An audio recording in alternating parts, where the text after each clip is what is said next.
오늘 말씀드릴 내용은 누가복음 24장 25절에서 35절까지 말씀입니다. 말씀을 읽겠습니다. 이르시되 미련하고 선지자들이 말한 모든 것을 마음에 더디 믿는 자들이여, 그리스도가 이런 고난을 받고 자기 영광에 들어가야 할 것이 아니냐 하시고, 이에 모세와 모든 선지자의 글로 시작하여 모든 성경에 쓴 바 자기에 관한 것을 자세히 설명하시니라.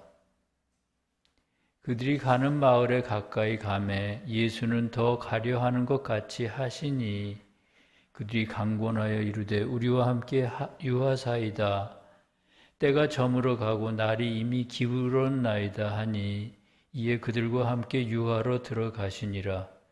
그들과 함께 음식 잡수실 때에 떡을 가지사 축사하시고 떼어 그들에게 주시니, 그들의 눈이 밝아져 그인 줄 알아보더니 예수는 그들에게 보이지 아니하시는지라. 그들이 서로 말하되 길에서 우리에게 말씀하시고 우리에게 성경을 풀어주실 때에 우리 마음속에서 마음이 뜨겁지 아니하더냐 하고, 곧 그때로 일어나 예루살렘에 돌아가 보니 11 제자 및 그들과 함께 한 자들이 모여 있어 말하기를 주께서 과연 살아나시고 시몬에서 보이셨다 하는지라. 두 사람도 길에서 된 일과 예수께서 떡을 떼심으로 자기들에게 알려주신 것을 말하더라. 내적 의미로 보는 것은 주님에게서 오는 믿음을 뜻합니다. 왜냐하면 주님에게서 오는 것 말고 다른 믿음은 없기 때문입니다. 이 믿음이 사람으로 하여 보도록 만듭니다. 다시 말하면 믿도록 만드는 것입니다. 그러나 자기 자신에게서 나오는 믿음 또는 인간의 자아로부터 나오는 믿음은 믿음이 아닙니다. 그 이유는 그 믿음은 거짓을 진리로 보고 진리를 거짓으로 보도록 만들기 때문입니다. 설사 진리를 진리로 본다고 하더라도 믿지 않기 때문에 그는 여전히 진리를 보지 못하는 것입니다. 왜냐하면 그는 진리 안에서 자기 자신을 보고 주님을 보지 못하기 때문입니다. 천국의 비밀 3863번에 14항에 있는 말씀이었습니다. 오늘 말씀은 엠마오로 가는 두 사람에게 부활하신 주님이 나타나셨다는 이야기입니다. 사실 주님은 벌써 나타나셔서 그들과 함께 걸어가고 계시지만 그들이 주님을 알아보지 못하는 것일 뿐입니다. 주님께서 그들에게 서로 주고받는 이야기가 뭐냐 이렇게 물으셨습니다. 그러자 그들 중 하나가 이르기를, 우리가 선지자로 믿고 따르던 예수가 십자가에 달려 돌아가신 지 사흘째입니다. 아침에 무덤을 찾았던 여인들이 예수가 살아나심을 봤다고 하는데 저희는 아직 그를 만나지 못했습니다. 이렇게 말했습니다. 지난 시간에 말씀드린 것처럼 엠마오는 영적으로 진리를 뜻합니다. 그리고 그들이 간절히 만나기를 원하는 주님 또한 진리 그 자체이신 분입니다. 따라서 두 사람이 엠마오를 향해 걸어가는 것이나 주님을 만나지 못해 슬퍼하는 것은 모두 진리를 향한 후도의 길을 가는 신앙인들의 모습을 나타냅니다. 그들은 살아있는 진리, 즉 선이 있는 진리가 그들을 다스리기를 원하지만 자신의 말이나 행위 가운데서 그것을 느끼지 못하고 있습니다. 오히려 자신에게 선과 진리가 전혀 없다고 느낄 뿐입니다. 그래서 그들은 슬퍼하고 있습니다. 그러나 어떻게 보면 그 상태가 그렇게 나쁜 건 아닙니다. 왜냐하면 그것은 해 뜨기 직전 깊은 어둠과 같은 상태라고 볼 수 있고요. 또는 진리가 살아난 자리에 남은 빈 무덤과 같은 상태일 수 있기 때문이죠. 그러면 두 사람은 왜 주님을 보고도 알아보지 못했을까요? 그 이유에 대해 세교의 가르침 천국의 비밀 3863번의 14항은 이렇게 말합니다. 진리를 보는 것은 진리에 대한 믿음인데 이때 믿음은 인간의 자아에서 나오는 믿음이 아니라 주님이 주시는 믿음이다 라고 말합니다. 주님이 주시는 믿음이라야 진리를 볼 수 있다는 것입니다. 그러니까 그들에게 있는 믿음은 아직 주님이 주시는 믿음이 아니라는 거죠. 그래서 주님을 볼 수 없다는 것입니다. 그런 믿음으로는 주님을 볼 수 없다는 것입니다. 그러면 주님이 주시는 믿음과 인간의 자아에서 나오는 믿음은 서로 어떻게 다를까요? 인간의 자아에서 나오는 믿음 안에는 이기심이나 세상적인 욕망이 있습니다. 그러나 주님이 주시는 믿음 안에는 주님과 이웃에 대한 사랑이 있습니다.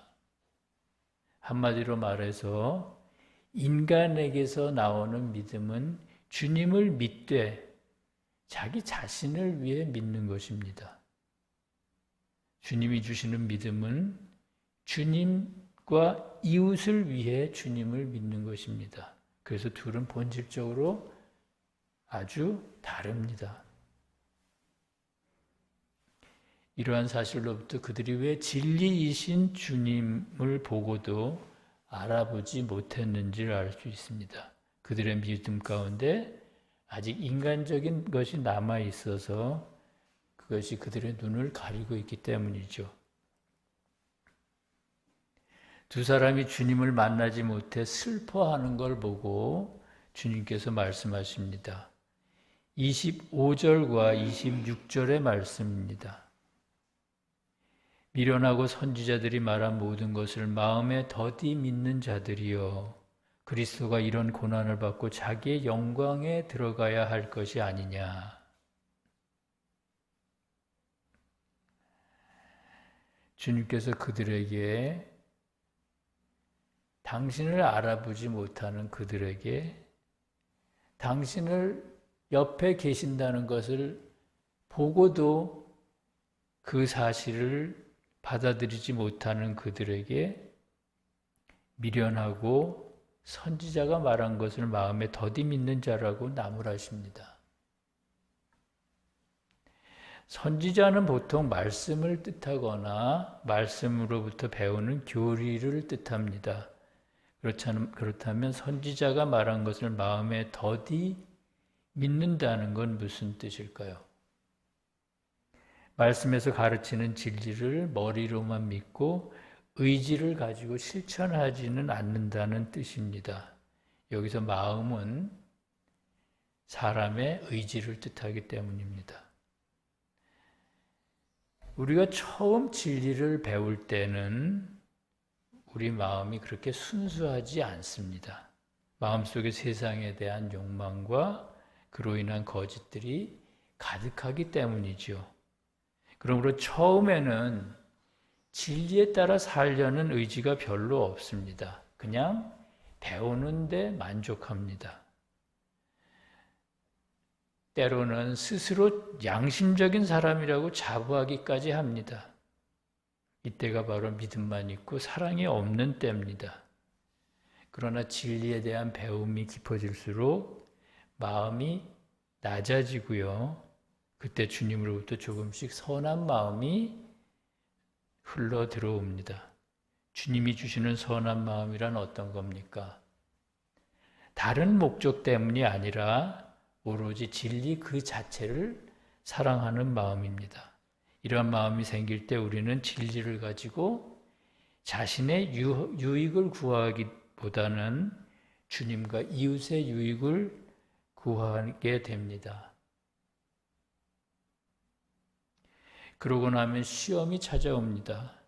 시험은 진리를 삶에 적용하려는 과정에서 생깁니다. 그동안 우리의 삶을 주도하던 옛 주인인 자아와 새로운 주인인 진리 사이에 싸움이 일어나는 것입니다. 시험에서 이길 때마다 진리에 붙어 있던 거짓들이 하나둘씩 떨어져 나가고 그 빈자리로 선이 있는 진리가 흘러 들어옵니다. 그렇게 해서 우리가 가진 진리는 점점 순수하고 힘 있는 진리로 변합니다. 그것은 마치 주님께서 고난을 받으시고 당신의 인성을 거룩하게 만드는 과정과도 같습니다.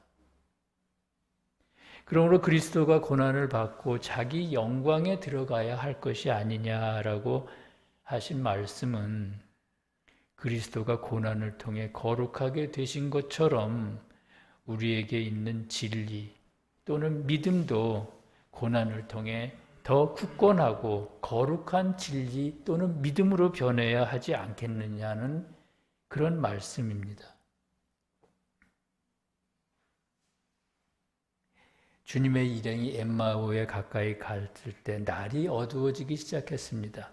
그때의 상황을 본문 28절과 29절에서는 다음과 같이 그리고 있습니다. 예수는 더 가려 하시는데 그들이 강권하여 이르되 우리와 함께 유하사이다. 때가 저물어 가고 날이 이미 기울었나이다 하니 이에 그들과 함께 유하로 들어가시니라 이렇게 말합니다. 날이 저물어 주님이 그들과 함께 유하셨다고 합니다. 말씀에서 날이 밝을 때는 주님이 우리의 삶을 주도하실 때입니다.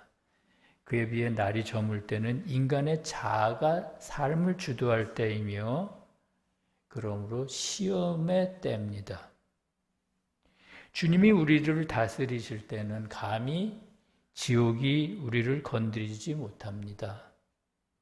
그러나 거듭나는 동안에는 빛과 어둠이 수시로 교차하는 법입니다. 그래서 한동안은 주님께 모든 걸 맡기는 것 같다가도 슬며시 자아가 고개를 쳐듭니다.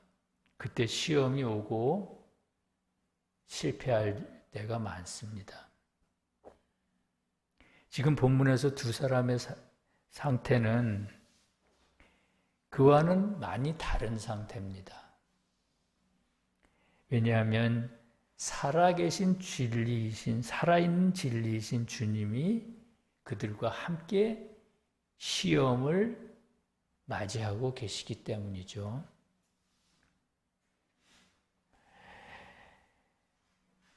마침내 주님께서 떡을 가지고 축복하신 후 떼어 그들에게 나누어 주셨습니다. 이것이 시험 가운데서 주님께서 우리에게 처음 행하시는 일이십니다. 그러자 그들의 눈이 밝아져 떡을 주신 이가 주님이라는 걸 알아봤습니다. 시험 가운데서 주님이 나와 함께 하신다는 사실을 확연히 깨닫는 것입니다. 깨닫게 됐다는 것입니다. 말씀에서 떡은 사랑이나 선을 뜻합니다. 그러므로 떡을 나누어 주시는 것은 주님께서 사랑과 선에 대해 가르쳐 주시는 것을 의미합니다. 진리만 있고 선이 없던 사람 또는 믿음만 있고 사랑이 없던 그런 사람에게 주님께서 지금 사랑과 선을 나누어 주고 계십니다. 그때 그들에게 있던 자아에 속한 믿음이 주님이 주시는 거룩한 믿음으로 바뀝니다. 그리고 우리는 그 믿음을 통해 참된 진리이신 주님을 볼 수 있습니다.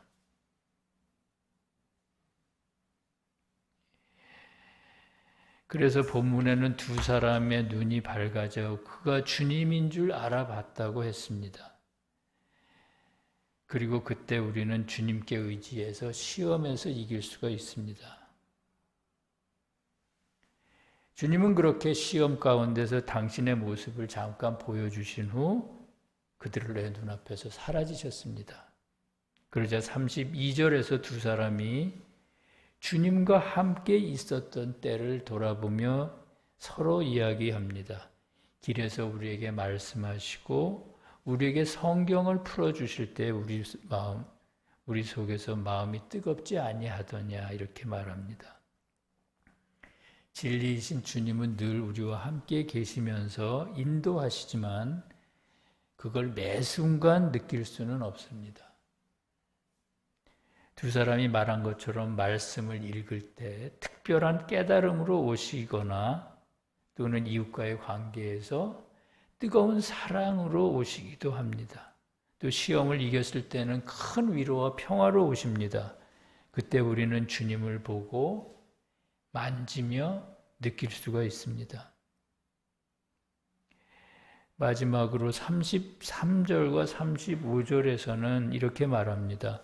그들이 일어나 예루살렘에 돌아가 보니 11 제자 및 그들과 함께 한 자들이 모여 있어 말하기를 주께서 과연 살아나시고 시몬에게 보이셨다 하는지라. 두 사람도 길에서 된 일과 예수께서 떡을 떼심으로 자기들에게 알려지셨다는 걸 말하더라. 그들이 일어났다고 했습니다. 그것은 영적으로 한 단계 올라서는 것을 의미합니다. 주님과 함께 시험에서 이길 때 우리는 영적으로 한 단계 올라섭니다. 그리고 그때부터는 세상에 대한 잡다한 욕심과 관심 속에 파묻히지 않고 우리 마음속에 세워진 예루살렘, 즉 주님의 교회 안에 머물게 됩니다. 거기에는 주님의 제자들과 많은 사람들이 모여 있습니다. 주님의 제자들은 누굴까요? 주님의 제자들은 행동하는 진리를 뜻합니다. 이전에는 우리 마음속에 행동하는 진리가 별로 없었습니다. 그런데 주님을 만난 이후로, 살아나신 주님을 만난 이후로 살아있는 진리가 우리와 함께 한 이후로 우리 마음속의 교회 안에 행동하는 진리가 생기기 시작한 겁니다. 또 제자들과 함께 있었다는 그 사람들은 누굴까요? 그 사람들은 선에 대한 애정입니다.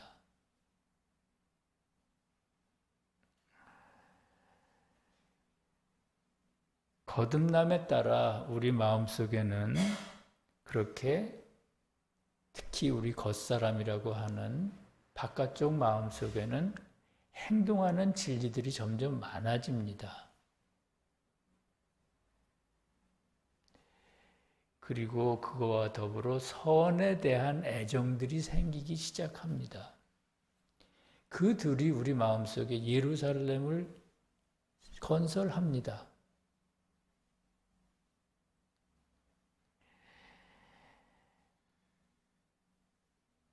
그 행동하는 진리와 선에 대한 애정이 우리에게 말합니다.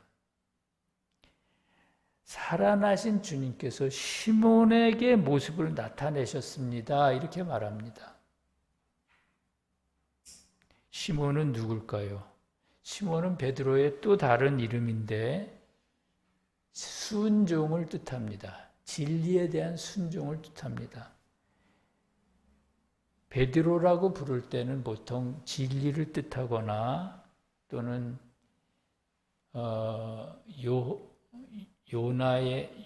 베드로의 아버지가 요한인가 그랬는데 한글 성경에는 요한이라고 그렇게 번역을 하는데 영문 성경에는 요나라고 그렇게 그렇게 기록하고 있는 걸로 압니다. 그러니까 요나의 아들 베드로나 요나의 아들 시몬이나 또는 베드로는 보통 진리를 얘기하고요. 시몬이라고 할 때는 진리에 대한 복종을 의미합니다. 그래서 문장의 문맥에 따라서 어떨 때는 베드로라고 하기도 하고 어떨 때는 시몬이라고 부르기도 하는 거죠. 그러니까 시몬에게 주님이 나타나셨다고 이렇게 전했습니다. 우리 마음속에서 그런 음성이 들린 거죠. 이것은 대단히 중요한 의미가 있습니다. 주님은 어떤 사람에게 나타나실까요? 주님은 어떤 사람과 함께 동행을 하실까요? 시몬, 즉 진리에 복종하는 사람과 함께 하십니다. 의지를 가지고 행동하는 사람과 함께 하십니다. 그러자 두 사람이 말합니다. 예수께서 떡을 떼심으로 우리도 주님을 봤노라 이렇게 말합니다. 이건 무슨 뜻일까요? 맞습니다. 우리 내면의 교회에서 들려오는 그 소리에 수긍하는 거죠. 맞습니다. 주님이 떡을 떼어 주심으로 우리도 주님을 봤습니다. 이 말은 주님이 주시는 떡은 사랑이요 선이며 우리의 의지를 움직여서 의지로부터 사랑을 만들어내는 그런 떡이거든요. 맞습니다. 진리에 대한 사랑이 우리를 채웠을 때, 진리에 대한 복종심이 우리 의지를 채웠을 때 나도 주님을 봤습니다. 이렇게 수긍하고 화답하는 겁니다. 주님이 주시는 사랑과 선으로 우리의 믿음은, 인간에 속한 믿음은 거룩한 믿음으로 변합니다. 그리고 우리는 그 믿음을 통해서 주님을 볼 수 있습니다. 우리와 함께 하시는 주님과 손을 잡고 걸어갈 수가 있습니다. 사랑하는 성도 여러분, 오늘 우리는 엠마오로 가는 사람들을 통해 우리 자신의 모습을 봤습니다. 우리는 언제나 자신이 아니라 진리이신 주님께서 오셔서 우리를 다스리시기를 진심으로 원합니다. 그런데도 주님은 좀처럼 모습을 보여주시지 않았고 주님이 안 계신 자리에 언제나 인간에 속한 것들이, 인간의 자아가 우리의 삶을 마음대로 끌고 갔습니다. 그때 우리는 깊은 슬픔을 느낍니다. 여기서 본문에서 엠마오로 가던 사람들도 마찬가지였습니다. 주님을 만나기 전까지는 깊은 슬픔에 빠져 있었습니다. 그러나 주님이 주시는 떡을 먹은 후 눈이 밝아져 마침내 주님을 볼 수 있게 되었습니다.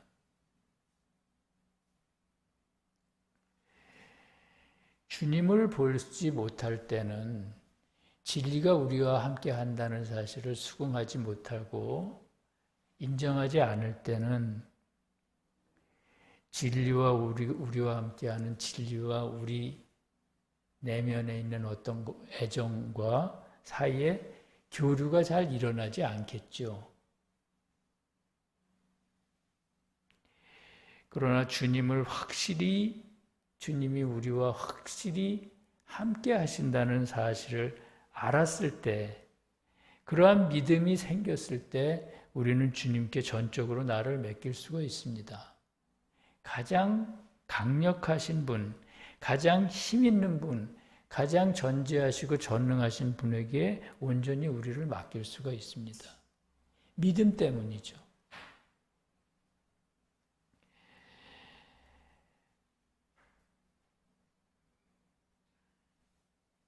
엠마오로 가던 사람들도 처음에는 그렇게 깊은 슬픔에 빠져서 있었지만 주님이 주시는 떡을 먹은 다음에는 눈이 밝아져서 주님을 볼 수 있게 되었고 그 눈으로 주님과 함께 시험을 이길 수가 있었습니다.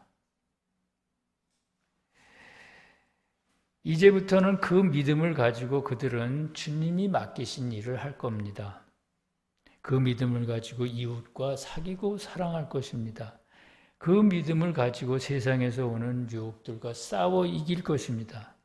그 믿음으로 살아계신 주님의 통치에 자신의 모든 걸 맡길 것입니다. 주님의 그런 은혜가 서울세교의 모든 성도와 이 진리를 사랑하는 모든 이들과 함께 하시기를 간절히 기도합니다. 외치는 자의 소리가 광야에 이르되 너희는 여호와의 길을 예비하라. 여호와의 영광이 나타나고 모든 육체가 그것을 함께 보리라. 아멘. 기도하시겠습니다.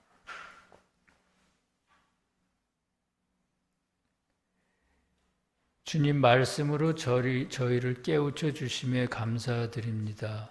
오늘 말씀을 통해 주님께서는 진리를 보는 눈이 곧 믿음이라고 하셨습니다. 또 진정한 믿음은 인간의 믿음이 아니라 주님이 주시는 믿음이라고 하셨습니다.